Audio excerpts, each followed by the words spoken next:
My phone was vibrating so hard it almost danced off the glass table on the balcony. Mum, Jessica, Tyler, even numbers I didn't recognize. It was the night of my sister's wedding, and instead of standing in some overheated ballroom in Denver, I was 5,000 miles away in Maui, feet in my private plunge pool, a half-finished aita sweating in my hand. While the Pacific looked like liquid silver, under the moon, I didn't answer a single call. 2 weeks earlier, Jessica had decided I wasn't worth a seat at her wedding. Now that everything had exploded, she suddenly remembered I existed. To understand why I was here instead of there. We have to go back to the text that started it all. I was sitting on my couch in Denver, second beer going flat, when her message came through. Jessica, hey Rye, guest list is finalized. Had to make some tough calls to keep things intimate. Hope you understand. I read it 4 times. The 5th time I actually laughed. That ugly, hollow sound you make when something is so ridiculous your brain refuses to process it.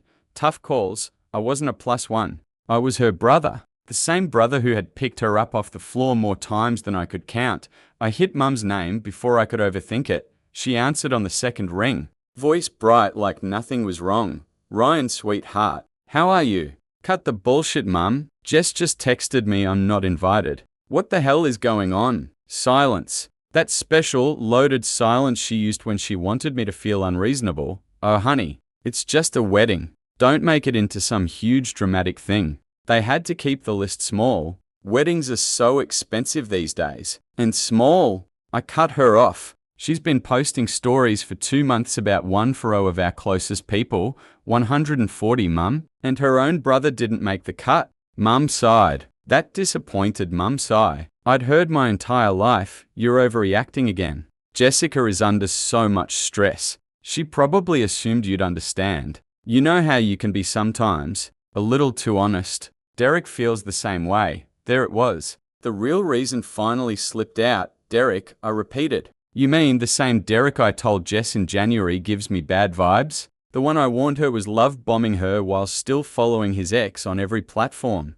The one I said straight to her face, this guy is gonna hurt you? Ryan, please. Mum's voice sharpened. You can't just say things like that about your future brother-in-law. It creates drama. Jessica was crying after that conversation. She said you were being toxic. Toxic? I laughed, short and bitter. I told her the truth because I actually give a shit. Meanwhile, you're all pretending everything is fine while she's still texting her ex-boyfriend 2 weeks before the wedding. The line went dead quiet. How do you know that? Mum asked, voice suddenly small, because she told me. In February. She was drunk and scared, and she called me at her room crying that she didn't know if she was making a mistake. I told her to slow down.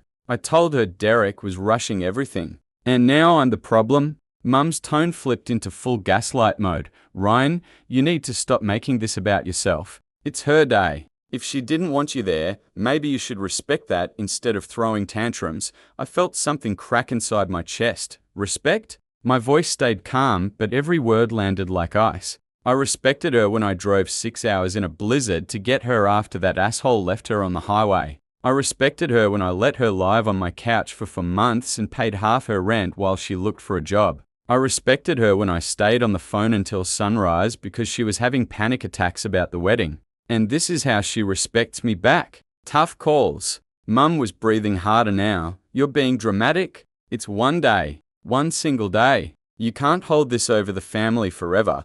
I'm not holding anything over anyone, I said quietly. I'm just done being the backup plan you only call when shit hits the fan. Have a great wedding, Mum. I hung up before she could answer. For a long minute I just sat there staring at the wall. Then I opened my laptop and searched for flights to Maui. I didn't look at prices. I didn't check dates. I just picked the most expensive direct flight leaving the next evening and booked a corner oceanfront suite at the Grand Wailea with a private plunge pool. I added every upgrade they offered: spa credit, helicopter tour, sunset catamaran, premium breakfast. The total flashed on screen like a middle finger to every be reasonable conversation I'd ever had with my family. I clicked confirm.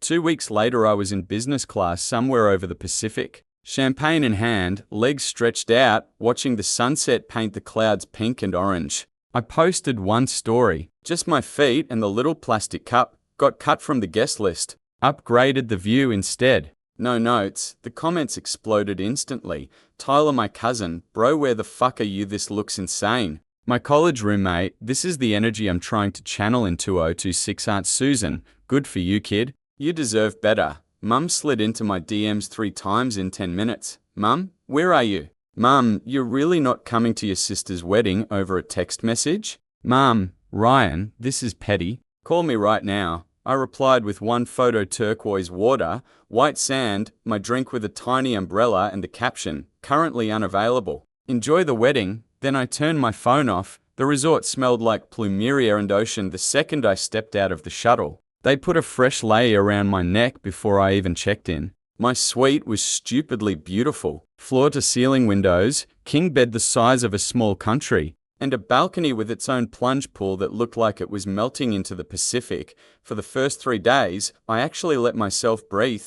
Day 1, room service pancakes with macadamia nuts. Then 8 straight hours of doing absolutely nothing except floating in the ocean and reading a book I'd bought in 2024. Day 2, snorkeling trip. Sea turtles. I posted one short video with the caption, some people are saying I do today. I'm saying yes to another cocktail with turtles. We are not the same. Day 3, I drove the road to Hana. Stopped at waterfalls. Ate fresh coconut from a roadside stand. Took too many photos. Posted one with boundaries look different when you're 5,000 miles away from people who treat you like an optional guest, but every night, when the sun went down and the only sound was the waves, the same thought kept creeping in, what if I'm the asshole here? What if I really was too much? What if Jessica had a point and I just couldn't let her be happy without inserting my opinion? I hated that voice, but I didn't silence it. I let it talk. Because if I couldn't sit with the possibility that I was wrong,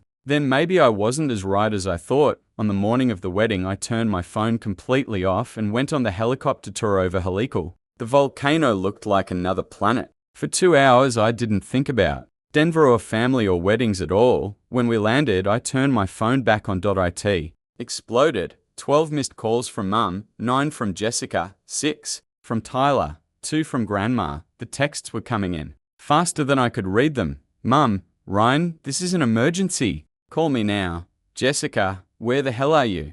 I need you. Everything is falling apart. Tyler, bro. The wedding just imploded. Like, actually imploded. Derek walked out. During the reception, you need to read this. I sat on the balcony, ordered a fresh drink from room service, and opened Tyler's messages. He was typing in real time. Tyler, due during the first dance, someone's phone got passed around. One of the bridesmaids showed Derek screenshots. Jess was still texting her ex. Full paragraphs. I miss you, maybe we moved too fast. Sometimes I think about what we could have been. Derek read them right there at the head table. Tyler, he stood up, looked at her and said loud enough for 3 tables to hear, I'm not marrying someone who's been lying to my face and keeping a backup plan. Good luck with the rest of your life, Jessica. Then he just left, took the car, drove away in his wedding suit. Tyler, your mum and Aunt Susan started screaming at each other in front of everyone. Like full volume. Someone threw a centerpiece. The venue cut the bar at 9:30 because people were getting too messy. Then Tyler sent the part that made me actually laugh out loud. Tyler, your grandma, stood up in the middle of the chaos and said, and I quote, "This is what happens when you cut your own brother out of your wedding like he's disposable. Ryan warned you about that boy months ago. He saw it coming, but you called him toxic. Now lie in the bed you made and stop acting surprised. It's cold." I had to put my drink down because my hands were shaking from laughing. A new message popped up from Jessica. Jessica, Ryan, please answer. I'm sorry. I was scared. I didn't know what to do. You always fix everything. Please just call me. I need my brother. I stared at that message for a long time. Then I typed back, sorry, currently busy enjoying my overreaction in paradise. Hope your special day was everything you wanted it to be. Blocking you now. Sent. Blocked. Mum's next message came through before I could even close the app. Mum, this family is falling apart and you're acting like a child on vacation. We need you here. Stop being selfish. I replied once. You cut me out when it was convenient. I'm just returning the favor. Don't contact me again. Blocked. I even blocked Tyler for the night. I needed silence. Then I put my phone on. Do not disturb, ordered the most expensive steak on the menu, and watched the moon rise over the water like it was putting on a private show. The next morning, I called the front desk and extended my stay another full week. No hesitation, no guilt, just peace. I spent the extra days doing whatever I wanted. Sunrise yoga on the beach, a private snorkel trip where I saw a reef shark. One night, I sat at the bar and ended up talking to an older guy from Seattle, whose daughter had done almost the exact same thing to him, cut him from her wedding because he didn't approve of the guy. We talked for 2 hours. He told me the best decision he ever made was not chasing after them when they finally realized they needed him. Sometimes the kindest thing you can do for people who only want you around when it's useful, he said, finishing his whiskey, is to stay gone long enough for them to feel the weight of your absence. I raised my glass to that. On my last full day, I got one final message from a number I didn't recognize. It was Grandma. Grandma, Ryan, this is your grandmother. I told them this would happen. You did the right thing getting out of that circus. Don't you dare come home early just because they're panicking. Enjoy that ocean, sweetheart. You've earned it. I saved the voicemail. Played it twice. Then I turned my phone off for the rest of the day. That evening, I sat on the beach with my feet in the water and let myself feel everything I'd been avoiding. The hurt, the anger, the strange, guilty relief, and underneath it all the quiet, steady knowledge that I had finally chosen myself without asking for permission.